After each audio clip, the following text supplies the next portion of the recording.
ગામડામાં જ્યાં આપણે શૂટ કરી રહ્યા છીએ ત્યાં જો આપણું કલાકાર કોઈ એમ જ આંટા મારી રહ્યું હોય ને અને કોઈ થર્ડ વ્યક્તિ એવું કહી દે ને કે આ કલાકાર જાય છે તો સમજી લો કે આપણે બધા ફેલ છીએ. એટલે એક વખત ચડી ગયા સ્ટેજ પર અને આવી રીતે ક્રાઉડમાં જરૂર હતી તો મજા આવી, કારણ કે તમે સ્ટેજ પર હોય ને લોકો આમ સામે બેઠા હોય તમારા જ ઓળખી.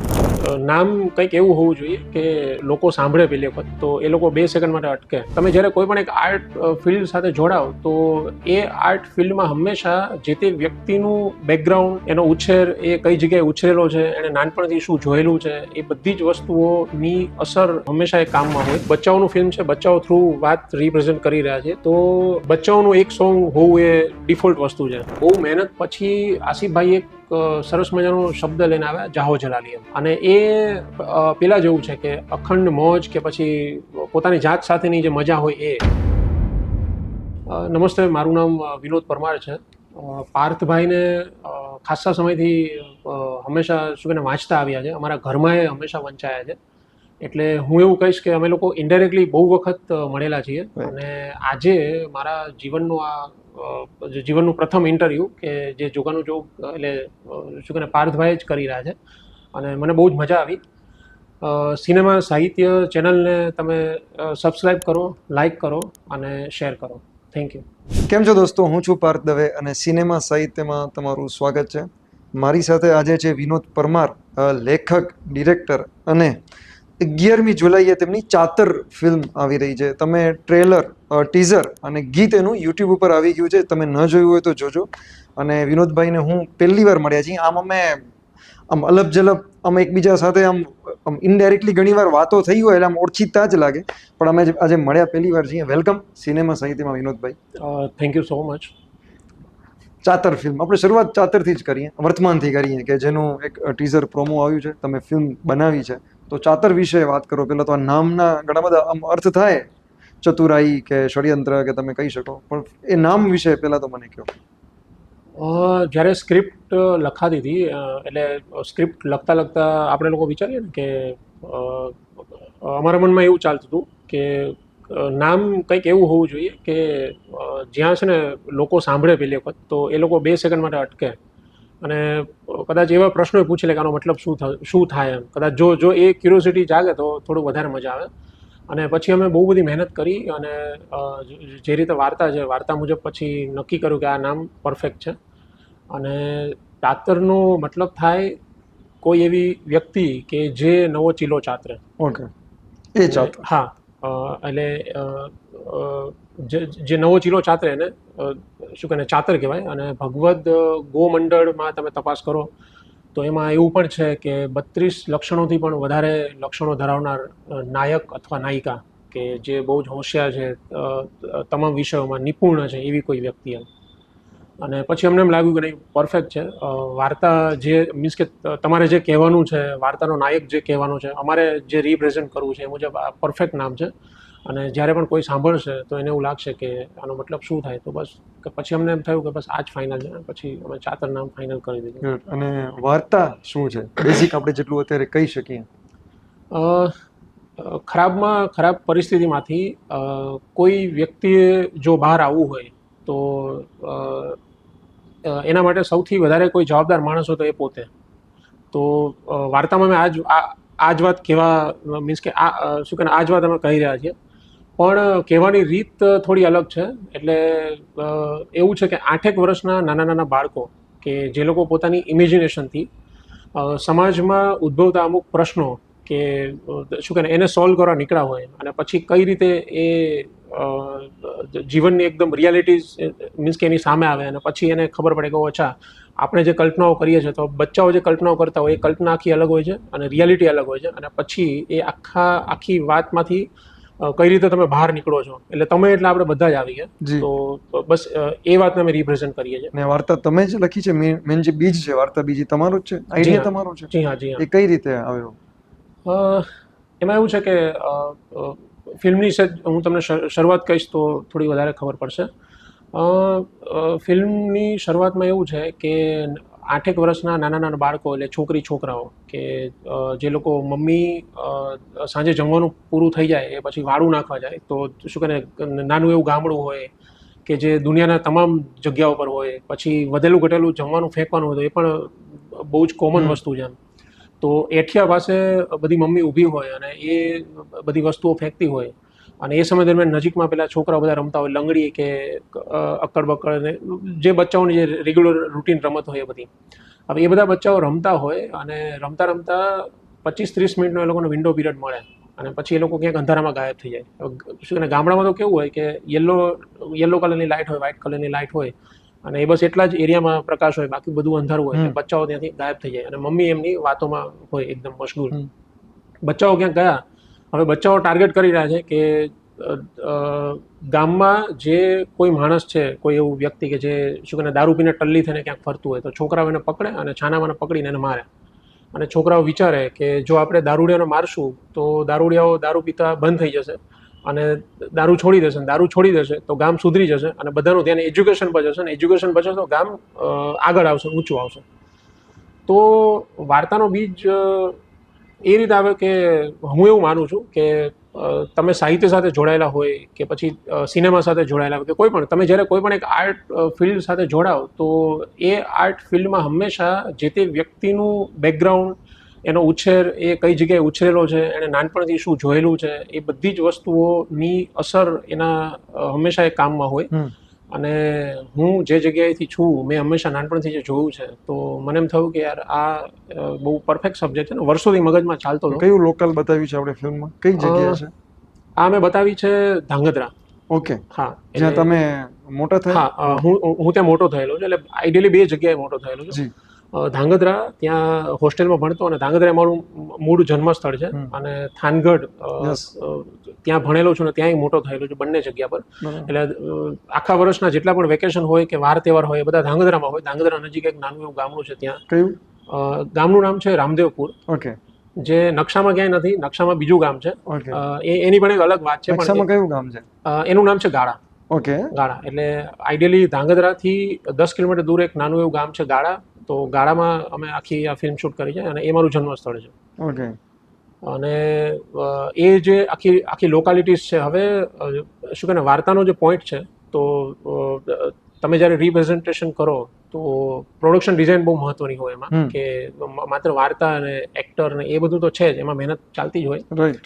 તો અમારા મનમાં એક એ વસ્તુ પણ ચાલતી હતી કે આખી વાત જો રિપ્રેઝન્ટ કરવી હોય તો કોઈક શુષ્ક વસ્તુઓ પણ જરૂરી છે કે જે કન્ટિન્યુ તમારી આજુબાજુ હોય એમ. અને એના માટે મને બેસ્ટ જગ્યા એ લાગી કે ધાંગધ્રા. ધ્રાંગ એટલે પથ્થર ને પથ્થરોવાળી ભૂમિ એટલે ધાંગધ્રા. અને એ જે પથ્થરોવાળી આખી જે વાત છે ને કે જે એકદમ આમ એક પોતે જ એક કેરેક્ટર હોય. એટલે તમે આખી ફિલ્મમાં જોશો તો એ કન્ટિન્યુ ચાલી રહ્યું છે શુષ્કતા પર. એટલે તમે એકદમ શું કહે ખુલ્લા મેદાનો, શું કહે વેરાન પટ, પછી બાવળિયા, ખાસ કરીને બાવળિયા એ પણ એક શુષ્કતાની એક નિશાની છે. તો આ બધી જ જગ્યાઓને એ બધું સિલેક્ટ કરીને થયું કે નહીં આ પરફેક્ટ જગ્યા છે અને અહીંયા જ આ થઈ શકે. રાજેન્દ્ર, તમે તમારા કયો સમય કેટલાથી કેટલા જન્મથી કરીને મોટે સુધી કે કેટલો સમય હતો? જન્મ ત્યાં થયો. પછી પપ્પા જોબ કરતા હતા એટલે અમારે થાનગઢ શિફ્ટ થયા અમે લોકો. થાનગઢ એટલે શાહબુદ્દીન સાહેબનું ગામ અને નાનપણથી એમને જોયા, સાંભળ્યા, રૂબરૂ પણ મળેલા હોય અને એવી ઘણી બધી વાતો છે. અને નાનપણથી હોસ્ટેલમાં ભણવાનું થયું અને એ પાછી હોસ્ટેલ આવી ધાંગધ્રા જ. ઓકે. હા, એટલે વેકેશન બધા શું કહે ગામડામાં જતા અને બહુ મોટું ફેમિલી હોય એટલે દર દિવાળી પર વેકેશનમાં પછી બીજા વાર તહેવાર ત્યાં મળવાનું થાય અને બાકીનો જે પણ ઉછેર છે એ બધું થાનગઢમાં. એટલે પૂછું છું કે એ જ બધી મેમરી, એ જે મેમરી હશે જે એ બધી ચાતરમાં, અને તમે જે જગ્યાએ હર્યા ફર્યા રમ્યા એ જ જગ્યાએ શૂટ કર્યું છે એવું કર્યું છે લોકેશન કે ના આજુબાજુનું? આઈડિયલી એ જ જગ્યા પર આમ જોવા જઈએ તો એ બધી જગ્યાઓ પર અમે શૂટ કરેલું છે. અને જ્યારે શૂટિંગ ચાલતું હોય ત્યારે તમને અમુક નાની વસ્તુઓ પણ રિકોલ થયા કરે કે યાર આ વસ્તુ આપણે આવું તો કંઈક કરતા હતા. કે આમાં પહેલું સર્જન હોય, પહેલી ફિલ્મ કે કોઈ પણ સર્જન હોય એ તમારું જ એક્સટેન્ડ એટલે તમારું જ એક વર્ઝન હોય, રાઈટ? આપણે જે જીવેલું હોય પહેલું એ જ આવે આઈ થિંક. હા, સાચી વાત છે. એટલે આ પહેલી ફિલ્મ છે એટલે તમે જેટલું પણ જીવેલા હોય એટલે એ તમે ઈચ્છો ના ઈચ્છો પણ તમે કયું એ વાત સાચી છે, આમ નેચરલી આવી જાય. અને બાળકો છે, મેં ટીઝર જે પ્રોમોમાં જોયું, છોકરાઓ છે, ગીત છે, એમાં પણ બાળકો દેખાઈ રહ્યા છે. તો પછી કાસ્ટિંગનું પ્રોસેસ કઈ રીતે કરી તમે? એટલે અમે નક્કી કર્યું કે શું કહે ને ફિલ્મનો સબ્જેક્ટ આ રીતનો છે અને ગુજરાતી ભાષામાં જ ફિલ્મ બનવાની છે અને લઢણ જો પસંદ કરવાની આવે તો અમારા માટે બેસ્ટ એ જ છે કે આપણે એને શું કહે ને કાઠિયાવાડી લઢણમાં જ આખી વાર્તાની રજૂઆત કરીએ. હવે જ્યારે નક્કી કરી લીધું કે લઢણ કાઠિયાવાડી હોય તો કલાકાર એવા પસંદ કરવા પડે કે જે કાઠિયાવાડી બહુ જ સહજ રીતે બોલતા હોય, નહીંતર પછી ખરાબ લાગે. અને જો તમારે એવા કલાકાર પસંદ કરવા હોય તો તમારે વધારે મહેનત કરવી પડે. એટલે ફરી પાછું એક નવી ચેલેન્જ ઊભી થઈ આપોઆપ શું કહે કાસ્ટિંગ રિલેટેડ. અને કાસ્ટિંગ અમે જાતે જ કરું, હું અને મારા રાઇટિંગ પાર્ટનર આસિફ અજમેરી. કે વિચાર્યું કે ચલો ઠીક છે, આપણી જેટલી ઓળખાણ છે અને આખો જે જગ્યાએ ઓળખાણ છે, વર્ષોથી થિયેટર કરીએ છીએ, અલગ અલગ ગ્રુપ સાથે જોડાયેલા છીએ, તો ત્યાંથી સરસ બધા આર્ટિસ્ટ આપણે શોધીએ.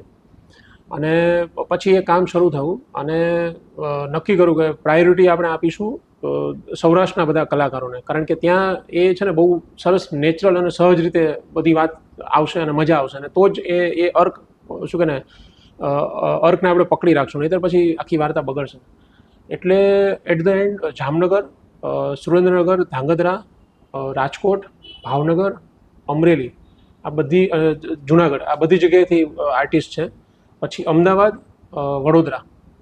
વડોદરામાં એવા લોકો છે કે જે હોય સૌરાષ્ટ્રના, વર્ષો પહેલાં ત્યાં જઈને સેટ થયા હોય અને એવા ઓળખીતા હતા, તો અમે એ લોકોને સિલેક્ટ કર્યા. અને સેમ અમદાવાદમાં પણ એમ જ થયું. કાસ્ટિંગ કરતાં બીજો સૌથી મોટો પ્રશ્ન એ હતો નેક્સ્ટ લેવલનો કે ફિલ્મની જે વાર્તા છે, વાર્તાની રજૂઆત આપણે કરવાની છે બચ્ચાઓ થ્રુ. જે શું કહે ને જે નાના બાળકો છે એ જ આપણા મુખ્ય હીરો છે, અને બાળકો એ યુનિવર્સ છે આખું, અને એ જ હીરો છે.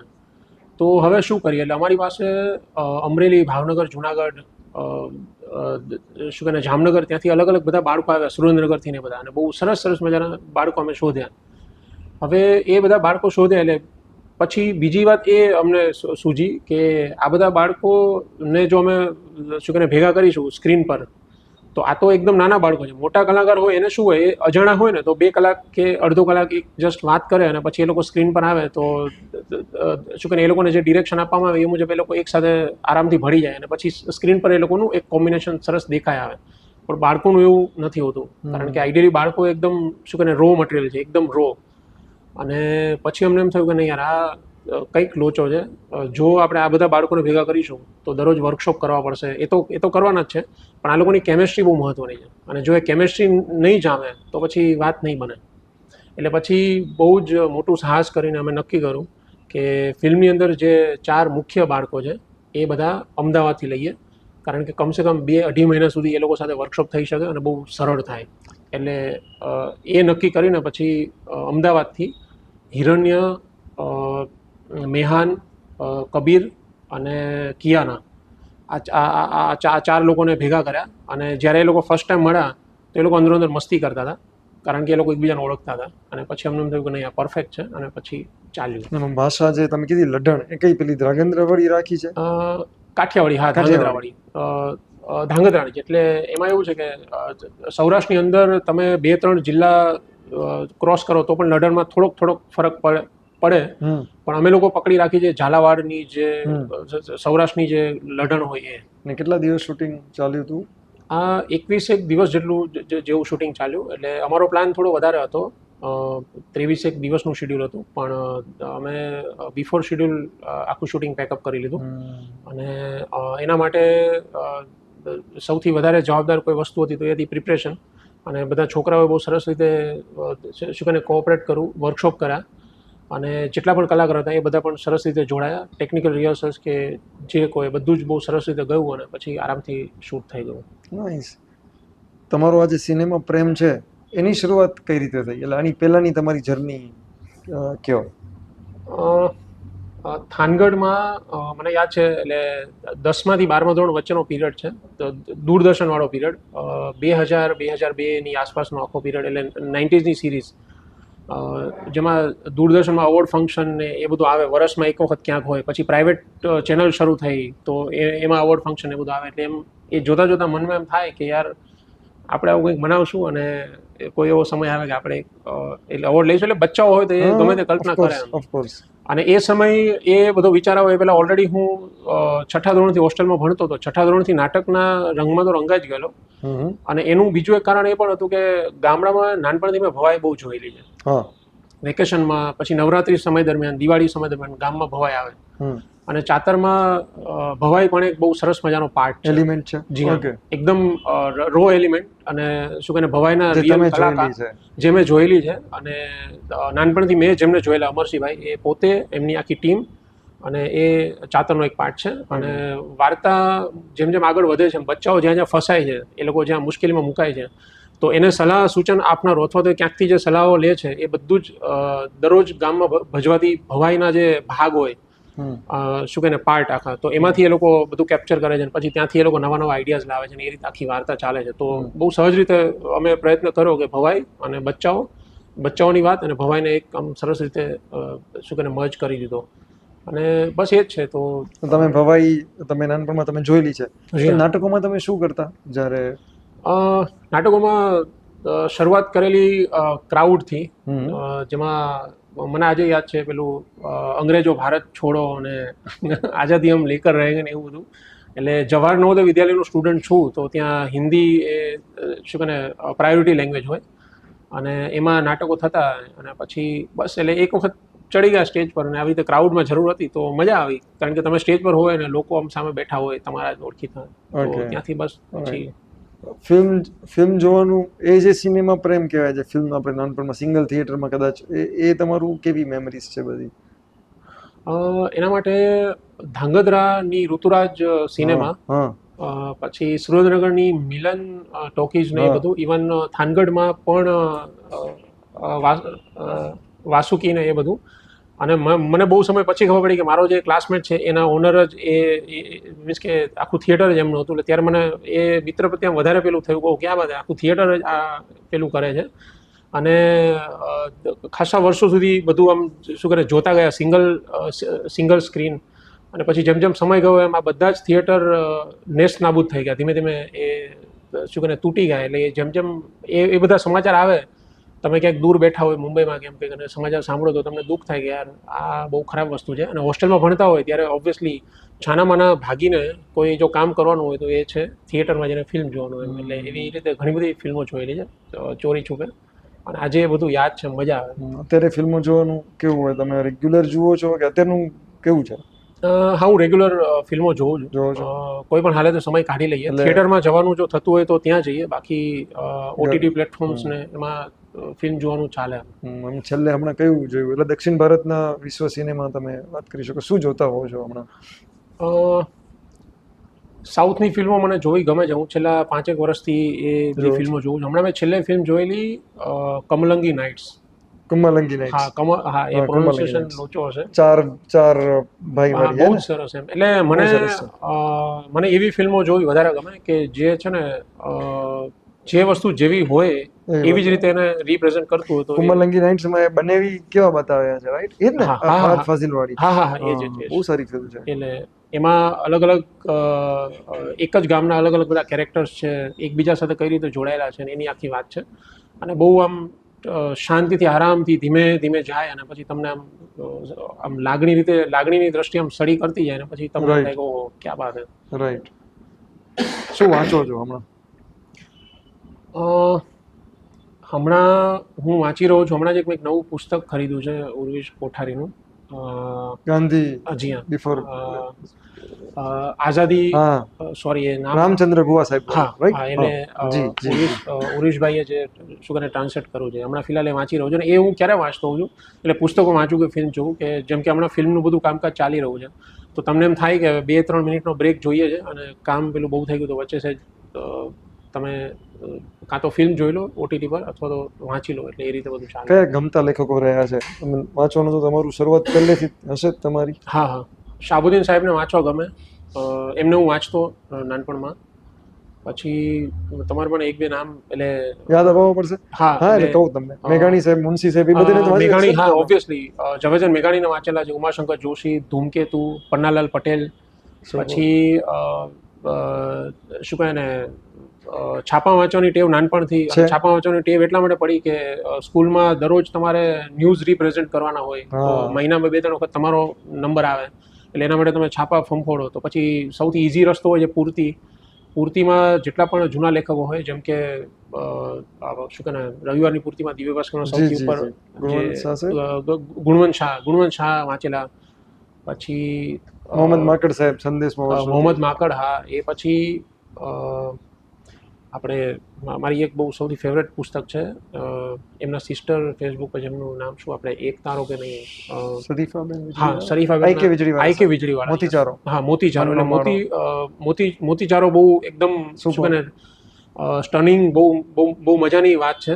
એ કોલેજ સમયમાં વાંચેલી ને ત્યારે બહુ મારી ખાસ કદાચ એવી. પેલું પુસ્તક એ જ હતું લગભગ, કેમ કે બહુ ઈઝી, સરળ આપણને લાગતું. અને હમણાં છેલ્લે સૌથી વધારે ટચ કરી ગયેલી કોઈ પુસ્તક હોય ને તો એ છે મિત્તલબેન પટેલની હા. સંબંધો વિનાના માનવી. અને હા. એ ટચ કરવાનું કારણ એ છે કે હું પર્સનલી એના એક પાના ફેરવતો જાઉં, હું પોતે ફીલ કરું કે અચ્છા હું અહીંયા જ છું, સરનામા વિનાના સરનામા વિનાના હા, માનવી. હા. yes, yes, અને yes. એ જ્યારે એ પુસ્તક પ્રકાશિત થઈ ત્યારે જ વાંચી લીધેલી.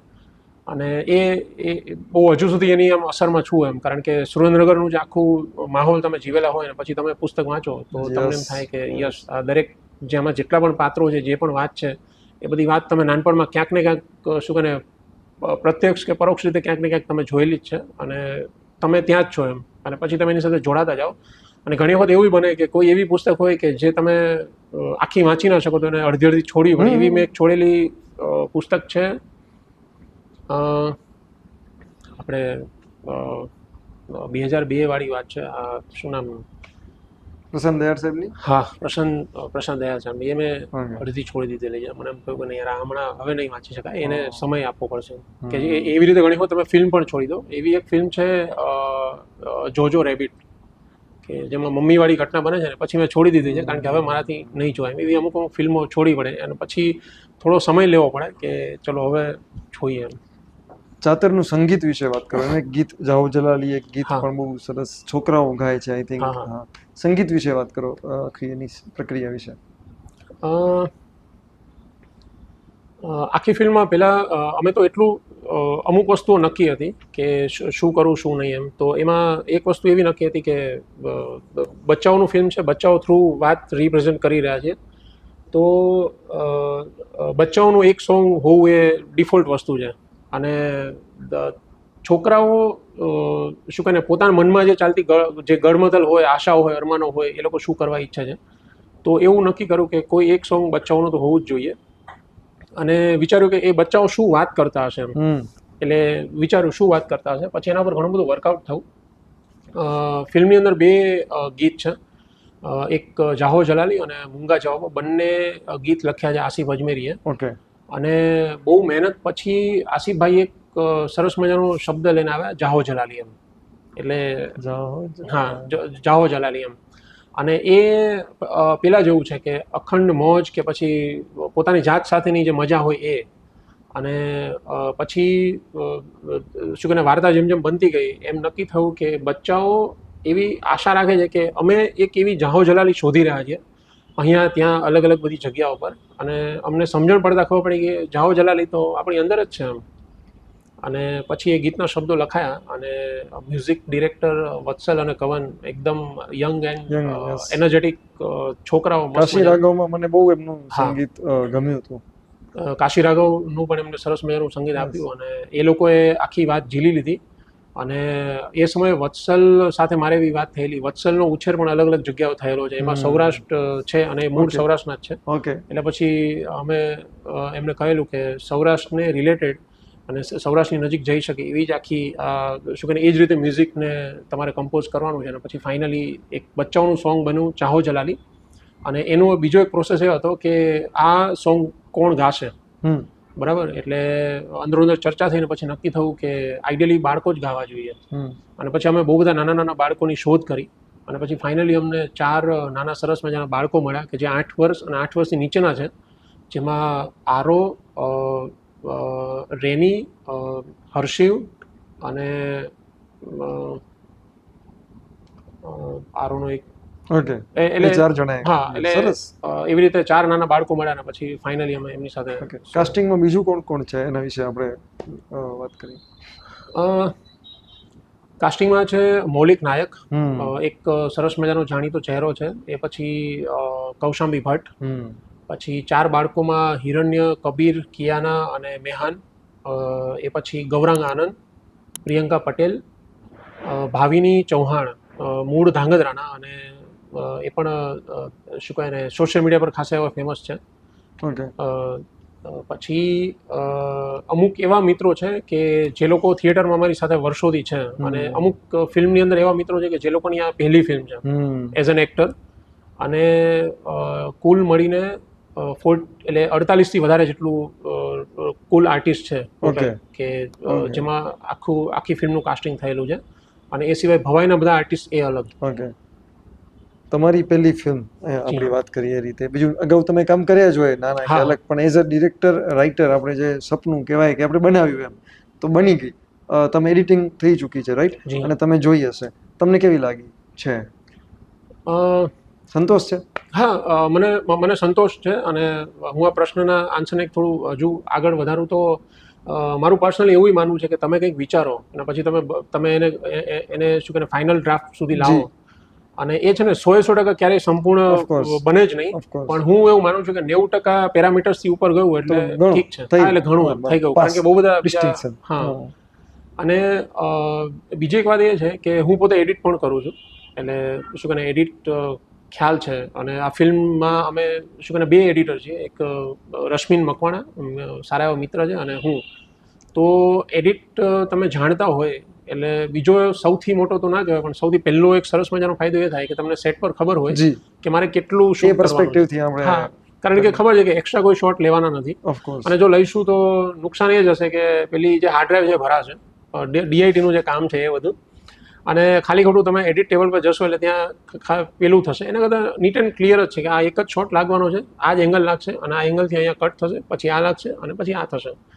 એટલે એ બહુ આરામથી, અને કદાચ સૌથી મોટું કારણ મને પર્સનલી એવું લાગે છે કે આ જે કારણ છે સ્મૂથનેસ, એ સિવાય જે અમારું જે શું કહે જેટલા પણ વર્કશોપ થયા એ બધું, અને પ્લાનિંગ કે જેમાં અમે લોકોએ 23 ડેઝના બદલે 21 ડેઝમાં આખું શૂટ ખતમ કરી લીધું, કારણ કે અને ખબર હતી કે આટલું જ કરવાનું છે, પછી એનાથી કંઈ વિશેષ કશું છે નહીં.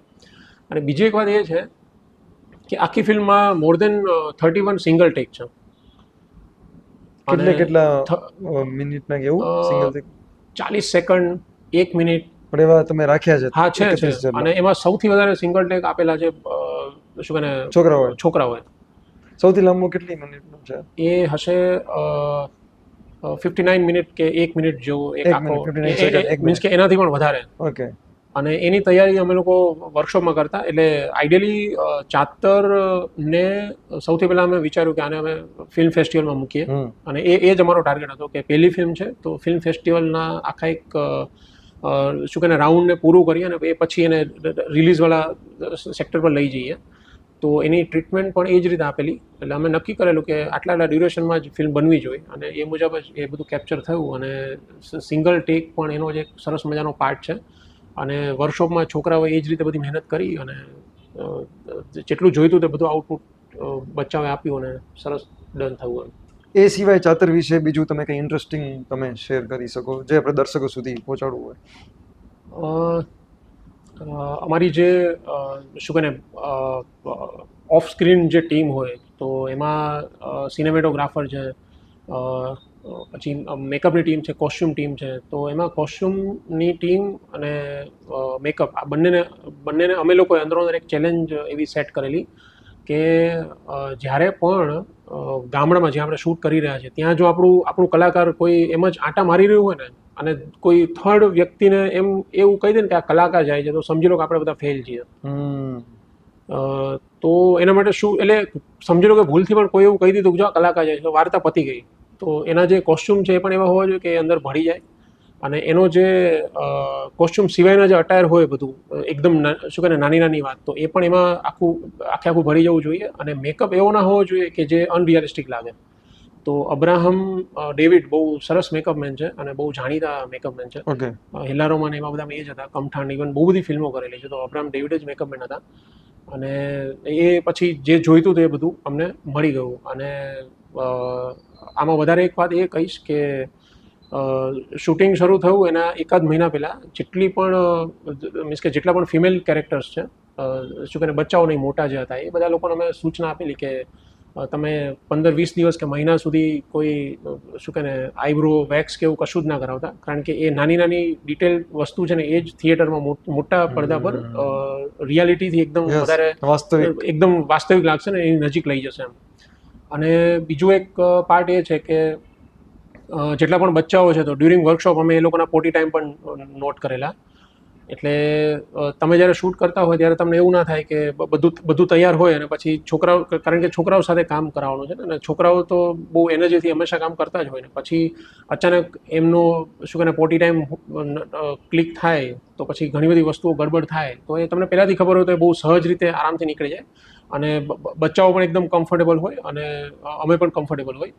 અને આ સિવાય બીજી એક વાત છે સિનેમેટોગ્રાફીની. તો એમાં એવું છે કે જેટલા દિવસ શૂટિંગ ચાલવાનું છે તો આખા દિવસમાં હું એવું માનું છું કે ના, આમ તો બહુ જનરલ વસ્તુ છે કે કુદરત તમને 2 ઓપ્શન આપે, સવારે અર્લી મોર્નિંગ બિફોર સનરાઈઝ અને સન ડાઉન થાય ત્યારે. તો જેને આપણે લોકો નોર્મલી મેજિક આવર કે અલગ અલગ બધા શબ્દો વાપરીએ કે જે વિન્ડો પીરિયડ હોય હાર્ડલી 10 કે 15 મિનિટનો, અને એ એવો પીરિયડ હોય કે જેમાં તમે દુનિયાની ગમે એવી લાઇટ કે આખું સેટઅપ લગાવો ને તો એવું તમને લાઇટિંગ ક્યાંય ના મળે અને એ જે શું કહે ફીલ હોય એ ક્યાંય ના મળે.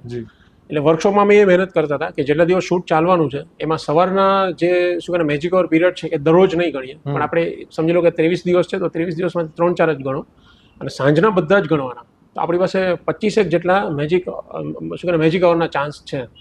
અને અમે લોકોએ બહુ સરસ રીતે 25માંથી 7 જેટલા પ્લાનિંગ મુજબ બહુ સરસ રીતે કેપ્ચર કરેલા.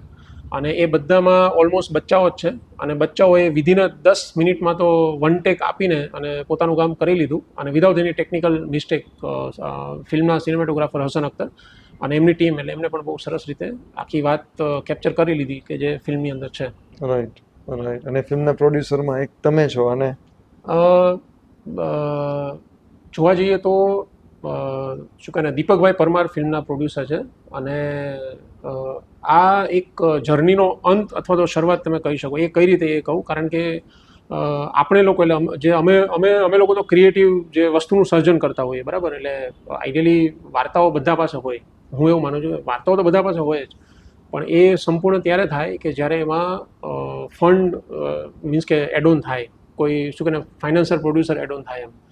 અને આવો સબ્જેક્ટ સિલેક્ટ કરવો અને એવું વિચારવું કે નહીં ચલો આ સબ્જેક્ટ સરસ છે અને આ આપણી પહેલી ફિલ્મ હોય અને એટલું સરસ મજાનું આમ શું કહે દૂરંદેશી વિચારવું અને સરસ મજાનો એક પાયો નાખવો જાતે વિચારીને, તો એના માટે સૌથી બેસ્ટ જેને થેન્ક યુ કહેવાય અને સૌથી મોટા આભારી એમના માટે હોઈ શકે કે ચાતરનું સર્જન થવું, તો એ છે ફિલ્મના પ્રોડ્યુસર દીપકભાઈ પરમાર. કે એમણે વિચાર્યું કે નહીં યાર વાત સાચી છે અને આ આપણી પહેલી ફિલ્મ હોઈ શકે. અને પછી યા હોમ કરીને પડો ફતેહ છાગ એમ કરીને પછી આખી વાત શરૂ થાય. અને ફાઇનલી ચાતર પછી શું તમે અત્યારે કોઈ સ્ક્રિપ્ટ ઉપર કામ કરી રહ્યા છો? ચાતર પછી અમે લોકોએ એક સેકન્ડ ફિલ્મનું ટાઇટલ હજુ નક્કી નથી થયું, એ અનાઉન્સ કરીશું બહુ ટૂંક સમયમાં. અને એ ફિલ્મનું શૂટિંગ પણ પૂરું થઈ ગયું. નાઇસ. અને એડિટ લાઇનઅપ પણ પૂરું થઈ ગયું અને હોપ છો કે બહુ જલ્દી હવે થિયેટરમાં આવે. સરસ. થેન્ક યુ વિનોદભાઈ, અને તમને ઘણી ઘણી શુભેચ્છાઓ ચાતર માટે અને એના પછી જેટલી પણ ફિલ્મો આવે એના માટે. અને બહુ મજા આવી વાત કરી. ફાઇનલી આપણે મળ્યા અને મળતા રહીશું, તમારું સર્જન જોતા રહીશું. Thank you so much.